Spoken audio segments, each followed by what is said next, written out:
couple different ways you can rig your drop shot baits just to get the maximum amount of action and the maximum amount of efficiency out of the bait. Typically, most people when they rig a drop shot, first thing they do is just stick the hook.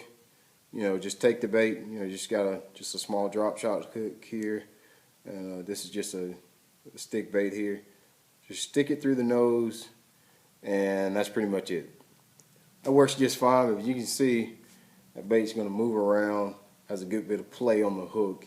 And if it's not a bait that floats, it's not really going to stay upright when you're down there wiggling the worm. So there's a couple different ways you can do. You can go about it to get a little bit more action out of the bait and keep you from getting hung up quite as much as well. If I'm fishing structure, if I'm dropping down on brush piles, a little bit of structure, what I actually do is I'll take the hook, and instead of just poking it straight through so it sets like this, what you can do is just make sure you've got the worm hooked like rigged the way it's supposed to, with the flat bottom towards the bottom of the lake, and just actually insert it. Just you're gonna somewhat skin hook it right into the nose of the bait, and don't let the point of the hook go through the plastic. So it's going to be just like that. That does two things. It makes it a little bit more weedless with you not having the hook all the way exposed. So when you're doing this, make sure you're using, number one, you've got a little bit bigger line. So you're going to need to put a little bit more stank on it when you set the hook on it, with the point being blunted like that by the plastic.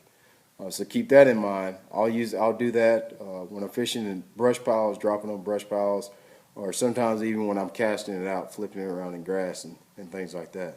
So that's one way to rig it. It also keeps the bait from moving on the hook as well. So when you drop it down, the bait's just going to drop straight down. You're going to have a lot less line twist and everything. The other way that you can do it is do just like what we did, but you're actually going to kind of thread the plastic on, and you're just going to go ahead and let it poke through. That way, what that does, instead of just going through the tip like you normally would, what that does is that keeps the bait straight, just like I was talking about. So when you drop the bait, it's not spiraling down, it goes straight down, straight to the fish. This is important, like when summertime fish are a lot more active on the graph. So when you drop on a fish, you got to get down to them really quick. So it's important that bait goes straight down and is not spiraling, taking its time to get down to the fish, because if you don't get it down to him while he's under you, you can't catch the fish. So it's really important for that. And you get a little bit more action out of the bait just depending on what type of bait it is. That's one way. The other style, just like you would throw a weightless wacky rig, just hook him in the middle. And you can use the straw technique. Sometimes I use a little piece of a straw, just to reinforce the plastic. So you can just hook him there. And depending on what kind of action you want, if you want more of a slower fall on your drop shot, if you're casting out to blind casting beds or casting little clumps of hydrilla, you might want to hook it in the dead center. But if you're trying to get down in fairly deep water, you want the bait to sink a little faster, just hook the bait more towards the front of it, and that's going to let the bait fall a little bit more vertical and have more of a vertical presentation when it's falling, as opposed to strictly horizontal if you hook it straight through the middle. It also gives a little bit different action too. If you hook it more towards the front of the nose, you're still pulling at the middle of the worm, so you're still going to get that wacky rig presentation, but you can get a lot more action out of the tail the farther you hook it towards the head, without actually hooking it in the nose like you normally would. Also, I'll use a lot of, here we have the herring, so I use a lot of minnow imitators as well when I'm drop shotting. And sometimes I'll use a different style hook when I'm using these shad imitators. Typically a bigger hunk of plastic, so I'll use a bigger hook, and I use a different style hook.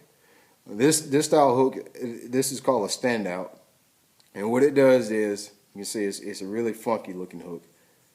This is actually the line tie here, and your tag end goes through the loop.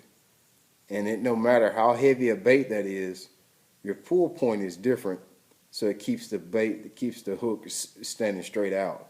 With just a normal hook, unless you have a piece of plastic that floats, the action is totally different with a normal drop shot hook.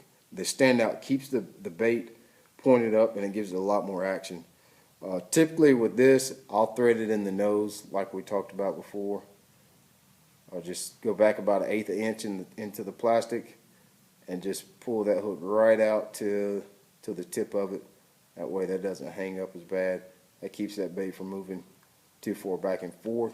So when I drop it down, it goes strictly vertical and it's not spiraling down to the bottom. And there's times that you may want the bait to spiral to the bottom, particularly in a schooling situation. The drop shot is a very versatile bait.